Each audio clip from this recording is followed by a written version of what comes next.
নমস্কাৰ মই নবজিতে এটা ভাল খবৰ লৈ আহিছো যেটো ভাল খবৰ হয়তো বহুতে লাভ কৰিছে বা কিছুমানে হয়তো লাভ কৰা নাই খবৰটো হৈছে যে সেকেন্ড ফেজৰ যেটো ভেৰিফিকেশন হৈ আছে ফাৰ্স্ট লিষ্টৰ ভেৰিফিকেশন হৈ গল এটা সেকেন্ড ফেজৰ সেকেন্ড লিষ্টৰ ভেৰিফিকেশন হবলে বাকি আছে 3572 গৰাকী প্ৰাৰ্থীক ইতিমধ্যে মাতিছে ভেৰিফিকেশন এই ভেৰিফিকেশন হ'ব 1 জুলাই তাৰিখৰ পৰা 4 জুলাই তাৰিখলৈকে যিসকলৰ নাম ইতিমধ্যে আছে আপোনালোকে লিষ্টত দেখি আছে এই যিসকলৰ নাম আছে তেওঁলোকে যাব পাৰিব আৰু যিসকল নাম নাই তেওঁলোকৰ মনৰ এটা চিন্তা হৈছে যে তেওঁলোকৰ নাম আহিব না নাহে নাম থকা সকলেতো তেওঁলোকৰ কাৰণে ভাল খবৰ কাৰণ আপোনালোকে নিশ্চয় জানে যে যিসকলৰ ভেৰিফিকেশন হ'ব তেওঁলোকে চাকৰি লাভ কৰিব কিন্তু এটা বহুতেই হয়তো ক'ব পাৰে যে ভেৰিফিকেশন নকৰা মানুহৰো আমি মেৰিট লিষ্টত নাম অন্তৰ্ভুক্ত হোৱা দেখা পাইছো এটো হয়তো কোনোবা এখন মেৰিট লিষ্টত হয়তো তেওঁলোকৰ নাম অন্তৰ্ভুক্ত হ'ব পাৰে আৰু সেই সকল প্ৰাৰ্থী অন্তৰ্ভুক্ত হোৱাৰ পিছত তেওঁলোকৰ ভেৰিফিকেশন হৈ যায় তেওঁলোকৰ বেক অফিস ভেৰিফিকেশন হৈ যায় প্ৰাৰ্থীগৰাকী মাতে আৰু তেওঁলোকৰ ডকুমেন্টটো লৈ লয় ডকুমেন্ট নুলুৱাকে কৰবাত চাকৰি দি আপোনালোকে শুনিছে নেকি তেওঁ একো ডকুমেন্ট নুলুৱাকে তেওঁলোকৰ ডকুমেন্টটো কেৱল অনলাইনত থাকিলে হ'ব নেকি নহয় এটো তেওঁলোকৰ ডকুমেন্ট অফলাইন যোগেও তেওঁলোকে দেখাব লাগিব তেওঁলোকৰ অৰিজিনাল ডকুমেন্ট দেখাব লাগিব আৰু এটা যেটো ফটোকপি ৰাখে যে তেওঁ ভেৰিফিকেশন আহিছিল তাৰ ফটোকপি ৰাখে একনলেজমেন্ট যেটো কপি হেতু ৰাখে কাৰণ তেওঁ এপ্লাই কৰাটো হয় ন গুটে প্ৰুফ কি লাগে কিন্তু এইখিনি প্ৰুফ নথকাকে তেওঁক চাকৰি দিয়া কোৱা শুনিছে নেকি আপোনালোকে কোনোবাই কৈ আছে যে এনেকুৱা ডকুমেন্ট ভেৰিফিকেশনত নোযোৱা সকলৰ নাম অন্তৰ্ভুক্ত হ'ব মেৰিট লিষ্টত এনেকুৱা নহয় তেওঁলোকে এই সকল প্ৰাৰ্থী কিয় মাতিছে যদি ডকুমেন্ট ভেৰিফিকেশন নকৰা মানুহকো যদি মেৰিট লিষ্টত অন্তৰ্ভুক্ত কৰাবলৈ হয় তেতিয়া হলে এই প্ৰায় 8000 মান প্ৰাৰ্থী মাতিছে আপোনালোকে এতিয়া চাইছে লিষ্ট বিলাক ইয়াত 3500 আগতে এবাৰ 4000 নে কিমান ভেৰিফিকেশন হৈ গৈছে মাজতে এটা 1600 হৈ গল তাৰ পিছত আৰু আপোনালোকে জানেই যে যিখিনি এনসিসি আছিল কালচাৰাল সাৰ্টিফিকেট আছিল বা স্পৰ্টছ সাৰ্টিফিকেট আছিল তেওঁলোকে ইতিমধ্যে ভেৰিফিকেশন কৰিলে গুটেইবিলাকে ভেৰিফিকেশন কৰি গল আগতে গতিকে সেই সকলৰ নাম অন্তৰ্ভুক্ত নকৰাই এনে হাৰাহাস্তি কৰাই পেলাই যিসকলৰ ভেৰিফিকেশন কৰা তেওঁলোকৰ নাম অন্তৰ্ভুক্ত কৰাব নেকি এনেকুৱা নহয় কোনোবাই কোৱা কথা আমাক নালাগে কোনোবাই বিভিন্ন কথা ক'ব মানে আপোনালোক এনেকে কথাখিনি কৈ মেলি মানে কি হ'ব এনেকুৱা কৈ দিব যেন তেওঁ চাকৰি পাবই মানে ভেৰিফিকেশন নাম নাহিল তেওঁ চাকৰি পাব এনেকুৱা কৈ দিব পাৰে গতিকে এইবিলাক কথাত আপোনালোক ভুল নাযাব আপোনালোকে চেক কৰক আপোনাৰ নামটো আছে নে নাই যদি আছে ভাল খবৰ যদি নাই কিন্তু ভাল খবৰ বুলি মই ক'বলৈ নাযাওঁ আৰু এটা লিষ্ট পাবলিশ হ'বলৈ বাকি আছে আৰু সেই লিষ্টটো পাবলিশ কৰিব 5 জুলাই তাৰিখে মানে 5 জুলাই বা তেওঁলোকৰ ভেৰিফিকেশন হ'ব কিন্তু তাৰ আগতে লিষ্টটো পাবলিশ কৰিব কম পাইছে নিশ্চয় যেটো 5 নম্বৰ পইণ্টত উল্লেখ কৰিছে সেই পইণ্টটো ইয়াত মই কৈ দিব বিচাৰিছো the third list second phase of physical document verification will be started 5 July 2025 the list will be published in website dw.assam.gov.in আপোনালোকে এই যে dw যেটো অফিচিয়েল ওয়েবসাইট dw.assam.gov.in এই ওয়েবসাইট গৈ আপোনালোকে চাব পাৰিব 5 জুলাই পৰা ভেৰিফিকেশন হ'ব যে থাৰ্ড লিষ্টৰ তাৰ আগতে লিষ্টটো প্ৰকাশ কৰিব হয়তো 3-4 তাৰিখ মানে হয়তো প্ৰকাশ কৰিব পাৰে সেই লিষ্টত যদি আপোনাৰ নাম অন্তৰ্ভুক্ত নহয় তেতিয়া হলে হয়তো আপুনি আশা কৰি লাভ নহব পাৰে সেই লিষ্টত প্ৰায়বিলাক কেন্ডিডেটৰ নাম হয়তো অন্তৰ্ভুক্ত কৰিব কাৰণ ইতিমধ্যে আপোনালোকে জানে বহুখিনি প্ৰাৰ্থী মাতিছে আৰু বহুত বেছি প্ৰাৰ্থী নামাতে আৰু হয়তো 10000 মান প্ৰাৰ্থী মাতিব পাৰে কাৰণ যেটো 5550 টা পোষ্টৰ কাৰণে 10000 মান প্ৰাৰ্থীহে মাতিব লাগে কাৰণ এটা পোষ্টৰ এগেইনষ্ট দুজনকে মতাটো ভাল কাৰণ ইতিমধ্যে আপোনালোকে জানে যে এনআইএছৰ বহুখিনি প্ৰাৰ্থী আছে তেওঁলোকৰ ডকুমেন্টখিনি ভালকে চোৱা গৈছে কি ডকুমেন্ট লাগিব এনআইএছৰ প্ৰাৰ্থীসকলৰ কাৰণে আপোনালোকে নিশ্চয় জানে যে তেওঁলোকৰ সকলো ডকুমেন্ট বিচাৰিছে তেওঁলোকৰ ইউডাইস ৰেকৰ্ডত তেওঁলোকৰ মানে 2017 চনৰ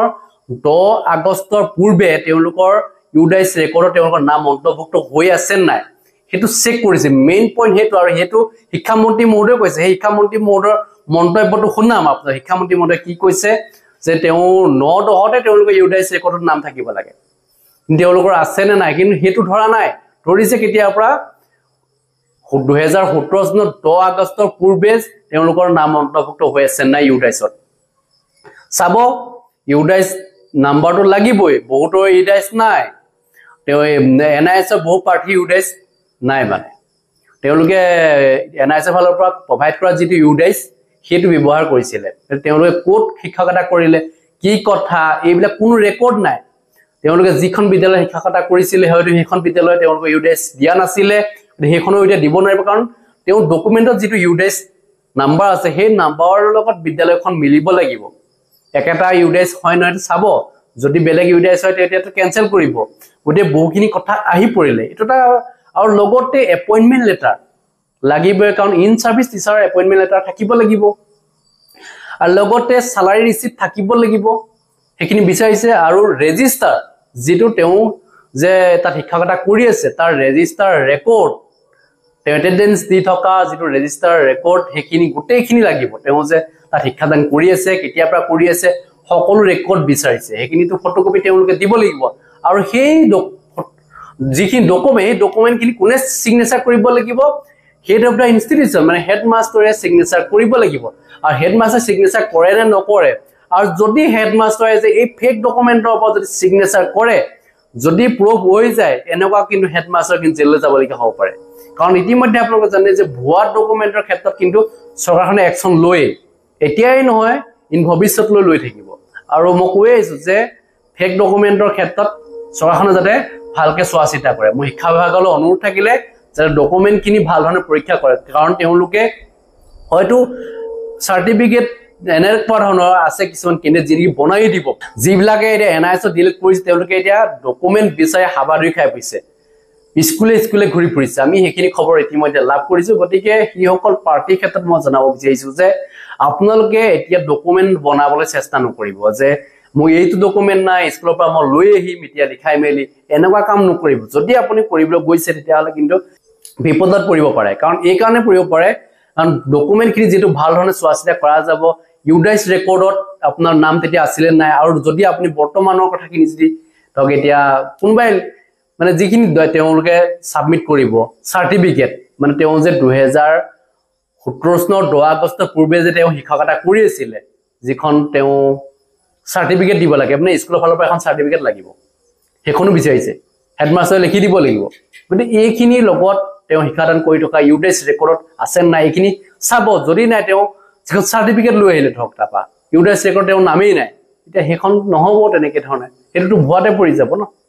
গতিকে গুটেই কথাবিলাক চালি যাই চাব তাৰ পিছতে তেওঁলোকক হয়তো এপইন্টমেন্ট দিব এনেকুৱা পাৰ্টি হয়তো বেছি নলাব অসমত খুব বেছি এনআইএছ পাৰ্টি কিমান জন চাকৰি পাব আপোনালোকে জনা কমেন্টত কিমান জনে পাব পাৰে কিমান কেনসেল হ'ব পাৰে আপোনালোকে কমেন্ট সেকশন জনাব কাৰণ বহুতেই কমেন্ট লিখে এনআইএছ পাৰ্টি বিলাকে কেৱল মানে যুজিবহে জানে মানে মোৰ লগত খুব যুজ কৰিব বিচাৰে তেওঁলোকে কৈ থাকে যে এসচিআৰটি খিনিকো এনেকে ডকুমেন্ট চেক কৰিব লাগে এনেকা ধৰণৰ মন্তব্য কৰাও আমি দেখা পাই আছো মই তেওঁলোকক জনাব বিচাৰিছে আপোনাৰ ঘৰত দুটা জন্তু পুহিছে এটা হৈছে গৰু আনটো হৈছে ছাগলী এটা গৰুটোৰ বেমাৰ হৈ গল আপুনি যে ছাগলী চিকিৎসা কৰিব নেকি এনেকুৱা ধৰণৰ হৈছে মানে গৰুক চিকিৎসা নকৰি এটা ডক্টৰ এটা মাতি আনিছে যে চিকিৎসা কৰিবৰ কাৰণে কলে যে ছাগলীৰ চিকিৎসা কৰক গৰুটোৰ বেমাৰ ঠিক হৈ গল তেতিয়া কৰিবনে ডক্টৰজনে চিকিৎসা মাতিছিলে কাৰ কাৰণে গৰু কাৰণে মাতিছিলে তেওঁ গৰু ডক্টৰ হয় তেওঁ ছাগলী ডক্টৰ নহবও পাৰে তেওঁ ছাগলী নাচাবও পাৰে মাতিছিলে কি বুলি গৰুটো মানে তেওঁ গৰুটো বেমাৰ হৈছে বুলি মাতিছিলে কিন্তু তেওঁ ছাগলীটো চাবলৈ ক'লে গৰুটো বেমাৰ ঠিক হৈ গল এটা ছাগলীটো চাও এনেকুৱা ধৰণৰ কথা কিছুমান বহুতে কমেন্টত লিখিছে যে আমি এনআইএছৰ প্ৰাৰ্থীসকলে এসচিআৰটি ওডিএলৰ ওপৰত কেছ কৰিব লাগে এনেকুৱা ধৰণৰ মন্তব্য কৰা আমি দেখা পাইছো যে যিসকল প্ৰাৰ্থীয়ে ইতিমধ্যে এতিয়াও অপেক্ষা কৰিছে তেওঁলোকে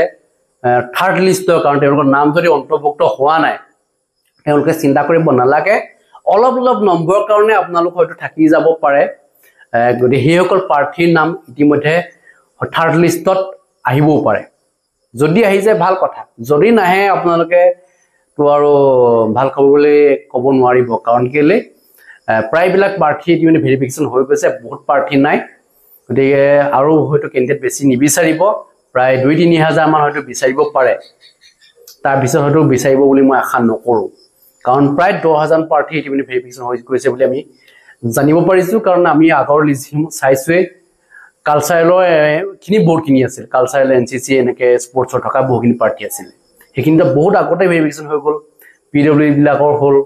এইবিলাকৰ ভেৰিফিকেশ্যন হৈ গৈছে ইতিমধ্যে গতিকে মই জনাব বিচাৰিছো আপোনালোকে বেছি দিন ওয়েট কৰিব নালাগে এই খবৰটো ইতিমধ্যে পাবই ধন্যবাদ জয় অসম